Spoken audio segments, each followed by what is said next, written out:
क्या कोई माँ अपने ही सगे बेटे की हत्या कर सकती है? अपने ही सगे बेटे का गला दबा सकती है? जब कातिल ने हत्या करने से मना कर दिया तो माँ ने ही बेटे की हत्या कर दी। आज एक ऐसी सच्ची घटना सुनाऊंगा जिसको सोचकर आपको माँ जैसे पवित्र रिश्ते से भी विश्वास उठ जाएगा। नमस्कार, राम राम, मैं लोकेश सहरावत। आज की जो सच्ची घटना है वो उत्तर प्रदेश के गोरखपुर जिले की है और इस सच्ची घटना को सुनने के बाद आपका माँ जैसे पवित्र रिश्ते से भी विश्वास कहीं ना कहीं हट जाएगा। एक कहीं तो हत्यारी माँ के बारे में एक रिश्ता सुनाया जाएगा। उत्तर प्रदेश के गोरखपुर शहर में बागेश्वरी नाम की एक महिला रहती थी जिसके पति थे नहीं, उसके 3 बच्चे थे। बड़ा बेटा जो उत्तर प्रदेश पुलिस में इंस्पेक्टर कार्यरत था, बीच वाला बेटा भी कुछ कार्य करता था और छोटा बेटा जो पेशे से एक आंखों का स्पेशलिस्ट डॉक्टर था। जो आंखों का स्पेशलिस्ट डॉक्टर था उस डॉक्टर का नाम था डॉक्टर ओम प्रकाश यादव। ओम प्रकाश यादव के 2 बड़े भाई भी थे और तीनों भाई जॉइंट फैमिली में रहते थे। तीनों भाई जॉइंट फैमिली में रहने के साथ साथ ओम प्रकाश यादव की जो पत्नी थी उसका नाम था अर्चना यादव।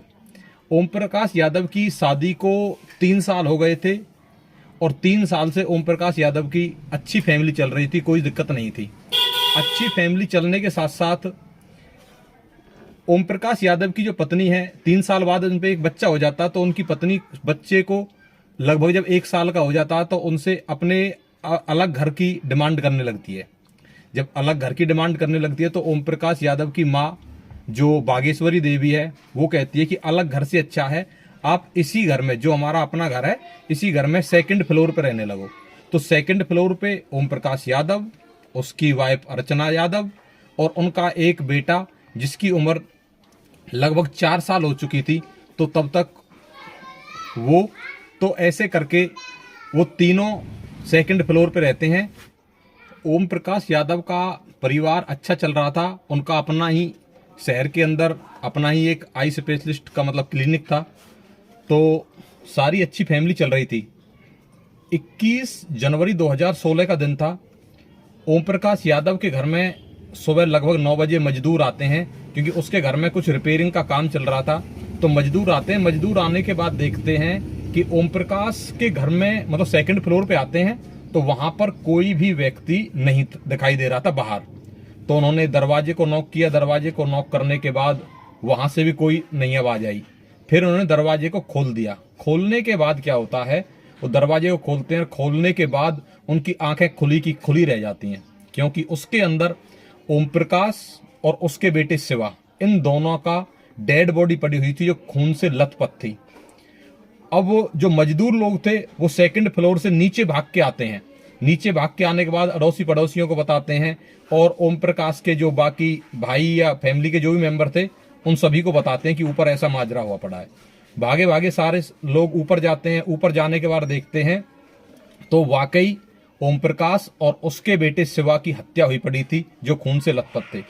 लेकिन चौंका देने वाली बात एक थी कि उसी कमरे में, उसी मतलब फ्लोर के अंदर, 2nd फ्लोर के अंदर ही ओम प्रकाश की जो वाइफ थी अर्चना, वो एक कमरे से भीतर से दरवाजे को बजा रही है और अपने को बाहर निकालने की कह रही है।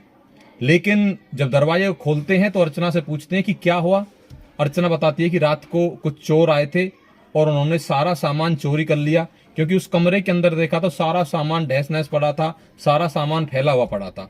तो अर्चना ने बताया कि सारा सामान चोरी करके ले गए और मेरे पति और मेरे बच्चे की हत्या कर दी और मुझे एक अलग कमरे में बंद कर दिया।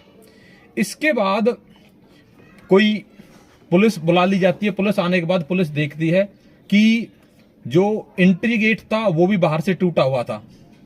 उसके बाद जो 2nd फ्लोर का गेट था वो भी बाहर से टूटा हुआ था और ओम प्रकाश की वाइफ कमरे के अंदर थी। तो उनको पहली लाइन में देखने में ही ऐसा लगा कि भाई ये कहीं ना कहीं चोरी का मामला है और चोर चोरी करके ले गया। ओम प्रकाश उसमें जग गया, जगने के बाद उसकी हत्या कर दिया। लेकिन मेन बात ये थी कि चोर ने 4 साल के बच्चे की हत्या क्यों की। 4 साल के बच्चा क्या रोक रहा था जो चोर ने उसकी हत्या कर दी। अब वो पुलिस इसमें जो दिमाग लगाती है, ओम प्रकाश का बड़ा भाई है वो भी पुलिस में एक इंस्पेक्टर है, जो अर्चना है उसके पिताजी भी पुलिस में कार्यरत हैं, तो अच्छी जान पहचान वाले थे, रसूखदार फैमिली थी। तो ओम प्रकाश की हत्या हो जाने के बाद अब पुलिस जब पूछताछ करती है तो पुलिस ओम प्रकाश की मां से बात करती है। तो उसकी मां से पूछती है कि क्या दिक्कत थी, आप कुछ बताओगे। तो उसकी मां बताती है कि रात पड़ोस में ही एक पार्टी थी, सारा परिवार वहां पे गया था, ओम प्रकाश की पत्नी यहां पर थी बस। अब ओम प्रकाश की पत्नी जब घर पे थी और ओम प्रकाश का बेटा और ओम प्रकाश भी उसी पार्टी में गए थे, पड़ोस में ही कोई एनिवर्सरी पार्टी थी। तो उसमें से जब ओम प्रकाश और ओम प्रकाश का बेटा रात के लगभग 10 बजे वापस आ गए हैं, ओम प्रकाश की पत्नी उस पार्टी में गई नहीं थी। तो यहां पे आने के बाद देखा है तो ये आराम से सो गए हैं। उसके बाद हमें कुछ नहीं पता। बोला रात को कुछ आवाज आई, बोला पड़ोस में डीजे की आवाज चल रही थी, तो उससे कुछ पता भी नहीं चला। तो वो पूछते हैं कि ओम प्रकाश और इनकी पत्नी के बीच में रिश्ता कैसा था, पुलिस वाले पूछते हैं ओम प्रकाश की मां से। तो वो बताती है कि पहले 3 साल में बहुत अच्छा रिश्ता था, कोई दिक्कत नहीं थी। उसके बाद ओम प्रकाश की वाइफ है, वो अलग से रहने के लिए कहती है, वो अलग से रहने लगते हैं। अलग से रहने के साथ साथ अब ओम प्रकाश अपने क्लिनिक पे चले जाते हैं। अब एक फ्लोर में वो और उसका बच्चा ही रहते हैं, तो वो अकेली रहती है एक प्रकार से। तो ओम प्रकाश की और उसकी फोन को लेकर कोई अनबन लड़ाई चल रही थी, ये उसकी मां बताती है। और इस लड़ाई में ही पिछले 1 महीने से ओम प्रकाश की पत्नी अलग कमरे में सो रही थी और ओम प्रकाश का बच्चा एक अलग कमरे में सो रहे थे। ये बात उसकी मां उन पुलिस वालों को बताती है। अब पुलिस वाले इतनी बात सुनते ही पुलिस वालों का दिमाग चल जाता है कि यार कोई ना कोई तो चक्कर है। पुलिस वाले क्या करते हैं, पुलिस वाले ओम प्रकाश की वाइफ जो अर्चना है, अर्चना का फोन लेते हैं और फोन लेने के बाद उसे ट्रेसिंग पे लगाते हैं और उसमें देखते हैं कि भाई इसकी कॉल डिटेल निकालते हैं। तो देखते हैं कि पिछले कुछ दिनों से एक नंबर से बहुत ज्यादा बातें हो रही हैं। वो एक नंबर ओम प्रकाश की पुलिस को के सामने जब आता है तो पुलिस वाले क्या करते हैं, उस नंबर की लोकेशन निकालते हैं। लोकेशन निकालने के बाद देखते हैं कि वो नंबर उस दिन, ये बात उसी दिन की है, मतलब ये 21 जून की बात चल रही है, 21 जनवरी की बात चल रही है। तो 21 जनवरी के दिन वो नंबर वहीं पर था। अब पुलिस वाले उस नंबर को देखते हैं तो रेलवे स्टेशन पे वो नंबर वाला व्यक्ति मिल जाता है। ये व्यक्ति कौन होता है, कैसे होता है, पुलिस इसे पकड़ के ले आती है। लेके आने के बाद पुलिस इसे पूछती है कि आप इतने लंबे टाइम से बात कर रहे हो और इस रात आप इसी घर में थे, बताओ क्या मामला है।